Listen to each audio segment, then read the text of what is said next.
Alright YouTube, good evening.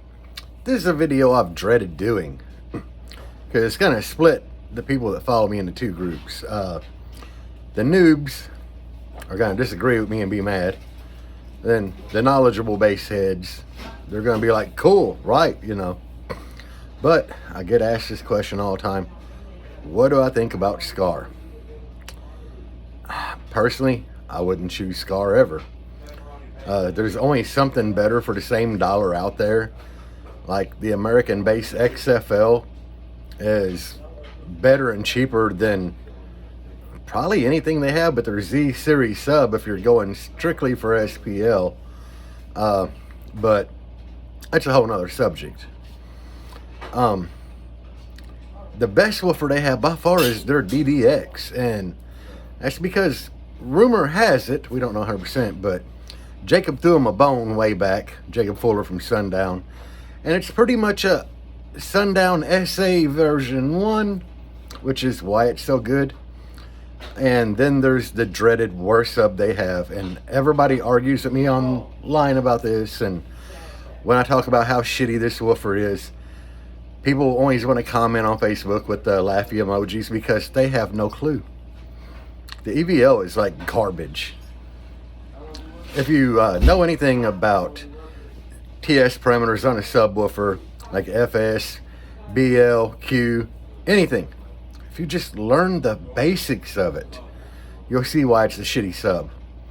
The DDX has a 2.5-inch voice coil and a way bigger motor than the EVL.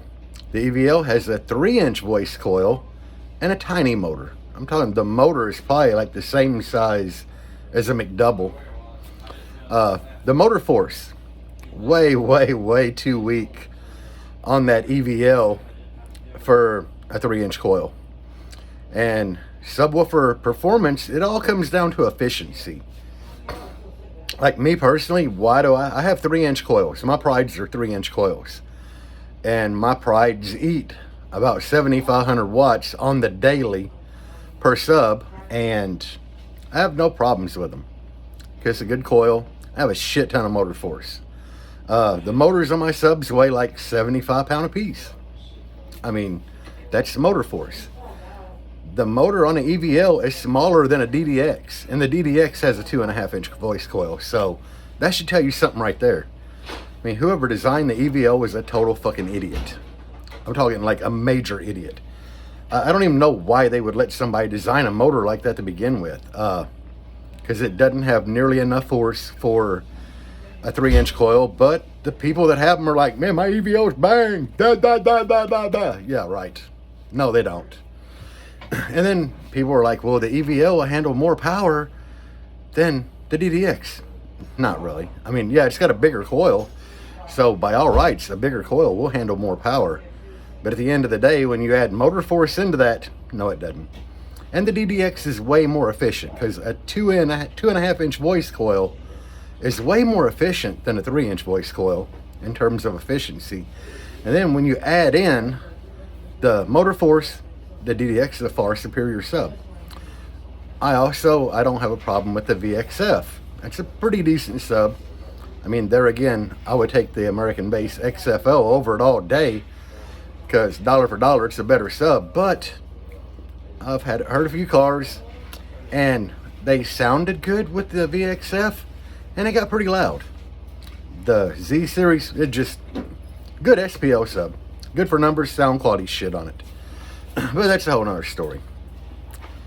I mean, I don't bash people for running Skar. If they want to run Skar, by all means run Skar. Skar it is what it is. It's a like Chinese catalog brand. Made for new bass heads that are on a budget.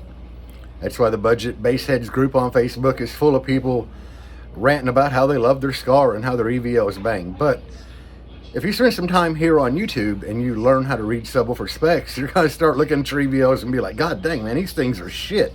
Because it's probably one of the worst subwoofers made. But, yeah, that's my view on Skar. I'm not here to bash, except for that EVL, because that's total garbage. I don't know who, I mean, God, the guy that designed that thing had to have been brain dead. I mean, I think he got lost like in the the Arctic and half of his brain like froze and never thawed out. God, I don't know a whole lot about subwoofer specs. I know enough to choose a good woofer, but man, even I can look at that and be like, God, what was this guy thinking? You'd think that they'd have some kind of knowledge to be designing a subwoofer. And this guy had none. I'm talking like way less than me. And I learned part of what I know from reading Dave Lieb's comments on Facebook and watching YouTube videos. And bringing up Dave Lieb, very smart subwoofer builder. He is a builder. You know, he does a lot of stuff with Sundown, and he gets the same thing on these groups on Facebook where he starts talking about how shitty the EVL is. People laugh at him and are like, oh, my shit bangs. You're doing 133s, bro. I mean, I could unhook 3 of my subwoofers and still kill that. But it ain't about being loud. It's about you're getting ripped off. And we know that half of you guys that have the EVLs, you feel like shit because you bought them, but you're going to defend them to the end. And that's okay. It's just when you grow up and get a better system, pick something better. I mean, there's way better brands out there than Skar, but I've seen guys take EVLs out, throw DDXs in the same box and gain like 1.5, 2 dBs just by swapping woofers. So there's that. But do yourself a favor. You're here on YouTube now. Type in subwoofer TS parameters and watch some videos and learn, because motor force is a lot. And it has a lot to do with how a woofer will perform. And the size of the coil, and still, I mean, 3-inch coils are really, really good. I love them. Most of Sundown's woofers, and I don't run Sundown, but they make good products. And most of their woofers still use a 3-inch coil. But if you look at the motor on them, you know, they have a huge motor. Versus, you know, that little motor the size of a double on an EVL. I mean, shit, I think E Series Sundown has twice the motor, and that's a cast aluminum, or I mean a stamped steel basket sub. I think that little E Series Sundown subwoofer has a bigger motor than the EVL, and they sure as hell don't have a 3-inch coil in them. But do your research. At the end of the day, I don't hate Skar. I've still got a little pair of Skar tweeters in my A-pillars that I've never taken out. I do plan to at some point, but I think Skar is the best? Hell no. Will I ever get in a group and defend my shit like that I run? No. I prove that, you know, when I'm at shows giving demos. I run DS18. A lot of people don't like DS18. My system's almost all DS18.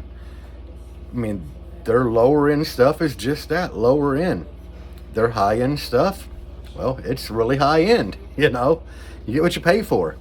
That's the difference between Skar and Sundown. You order Sundown off Wish, you're going to get Skar in the mail. You know, that's the difference.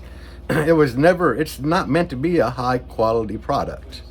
Because, you know, I think a Sundown X Series sub is like, you know, $550, $600, maybe more. And shit, you can get a Skar Z Series for like $350. But the quality, you know, it just ain't there. And all the research and development that Sundown has put in their shit. I mean, I've been to Sundown headquarters. I see some of the things that go on there, you know, and I got to talk to the people, and they really do a lot of homework on everything. So that's the difference. I don't bash people for running Skar. I do make fun of the EVLs just because, well, I've kind of explained that, but I personally, if I was putting a system, even a budget system, in like my daughter's Jeep, I put a budget system in for her. You know, I did a DS18 full bridge amp and a G2 dynamic subwoofer, which is like the equivalent of an American Bass HD, and it far surpasses anything Skar has. So, and it's, you know, price good. So I've never seen a need to pick Skar. People want my opinion. This is it. Like I said, half y'all gonna hate this video. People that know subwoofers are gonna like it, and then some people that have the EVLs, they might actually do themselves a favor and they might hit the YouTube link on search and look up subwoofer TS parameters, and they might learn something. Anyway, I hope you found this video informative. You're gonna be seeing a lot of me here on YouTube because TikTok sucks and people keep reporting my shit. Don't report my shit here. Subscribe to this shit, because even if you don't like my Skar comments, this is gonna be about the only time I touch Skar. So We're only going up from here with bigger, better things. Hopefully in the next day or two on here, I have some footage of the Blazer I'm building for the wife, because tomorrow I start putting equipment in it. And we're going to go from there and see how shit does. So I'm hoping Monday evening to have it playing with a video or two on here. So I'll catch y'all later. Thanks for watching this shit. If you made it to the end, congratulations.